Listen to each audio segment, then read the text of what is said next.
வணக்கம். நான் உங்கள் ஜெயா. நம்ம இப்போ இந்த வீடியோவில் சக்கி எழுதின டஸ்க்ன்ற சிறுகதையோடைய சம்மரியை பார்க்கலாம் வாங்க.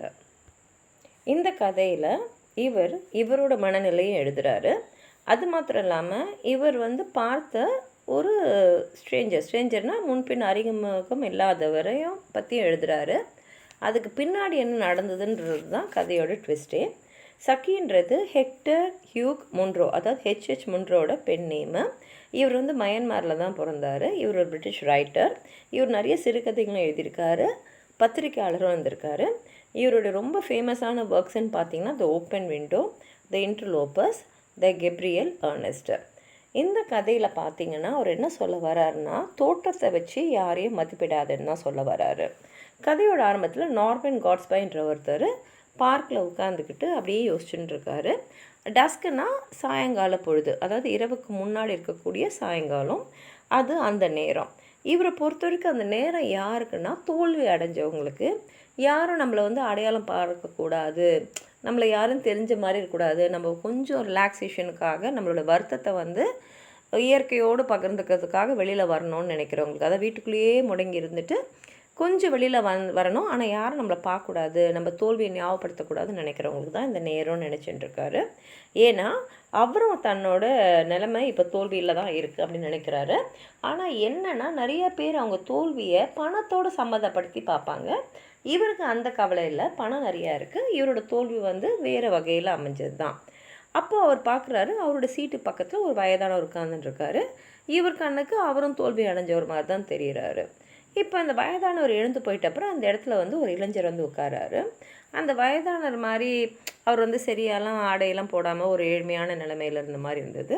ஆனால் இவரை பார்க்கும்போது நல்ல வசதியான ஒரு பையனாக அது மாதிரி தான் இருக்கார். ஆனால் ஒரு முகத்தை பார்த்தா ஏதோ ஒரு கவலையில் இருந்த மாதிரி இருந்தது.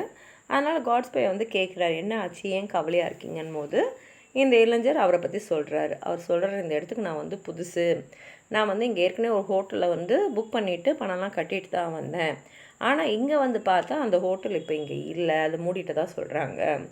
அப்போ என் டாக்ஸி டிரைவர் இன்னொரு ஹோட்டலை ரெக்கமெண்ட் பண்ணார்.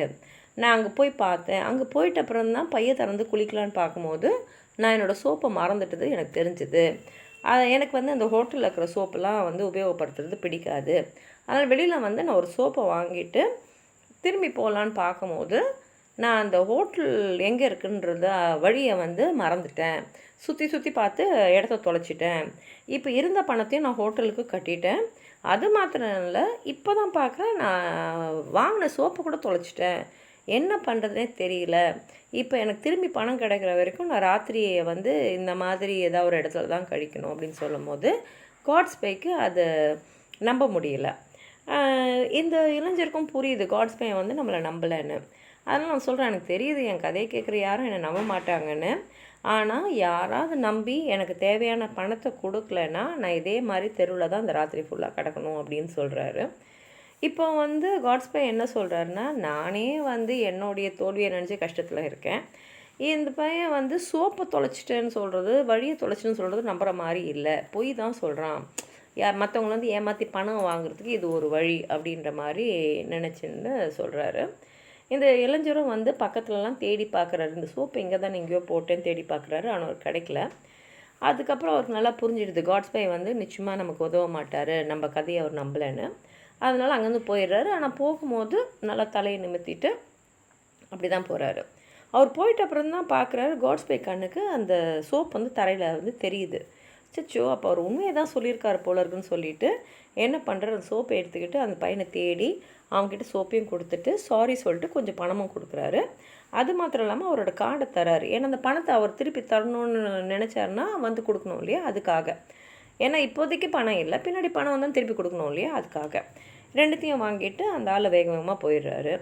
இப்போ காட்ஸ்பே அவர் இருந்த இடத்துக்கே வரும்போது முதல்ல எழுந்து போனார் இல்லையா அந்த வயதானவர், அவர் அங்கே எதையோ தேடிட்டு இருக்காரு. இவர் கேட்குறாரு, என்ன தேடிக்கன்னு கேட்கும்போது, இல்லை நான் ஒரு சோப் வாங்கி வச்சுருந்தேன், அது கீழே எங்கேயோ போட்டுட்டேன், அதான் தேடின்னு இருக்கான்னு சொல்லிட்டு இந்த கதை முடியுது. இதுலேருந்து நம்ம என்ன தெரிஞ்சுக்கிறோன்னா, அவர் இந்த பொழுது யாருமே நம்மளை தெரியக்கூடாதுன்னு சொல்லிட்டு தோல்வி அடைஞ்சவங்க வெளியில் வருவாங்க அப்படின்னு சொன்னது. இப்போது அந்த இளைஞரையும் அவர் இந்த நேரத்தில் தான் பார்த்துருக்கார். அதனால் முழுசாக அவரை அவர் நல்லா கவனிச்சிருக்க மாட்டார். அதனால் இவர் ஏமாற்றப்பட்டதும் இன்னொருத்தர்கிட்ட அதே பொழுதுல தான் அப்படின்ற மாதிரி இந்த கதை முடிஞ்சிருக்கு. ரெண்டாவது என்னென்னா, யாரையுமே தோற்றத்தை வச்சு பந்திப்பிடக்கூடாது. ஏன்னா ரெண்டாவது இளைஞர் நல்ல ஆடையெல்லாம் அணிஞ்சிருந்தார், மிடுக்காக இருந்தார். அது மாதிரி இருக்கும்போது அவங்க நல்லவங்க, அவங்க சொல்கிறதெல்லாம் உண்மை தான் அப்படின்றத நம்பி இருக்கக்கூடாதுன்றதும் கதை முடியுது. உங்களுக்கும் வேறு ஏதாவது சொல்லணும்னு நினச்சிங்கன்னா கீழே இருக்கிற கமெண்ட் பாக்ஸில் எழுதுங்க. இந்த வீடியோவை லைக் பண்ணுங்கள், உங்கள் ஃப்ரெண்ட்ஸோடு ஷேர் பண்ணுங்கள். சப்ஸ்கிரைப் பண்ணாதவங்களாம் ப்ளீஸ் சப்ஸ்கிரைப் பண்ணுங்கள். நன்றி.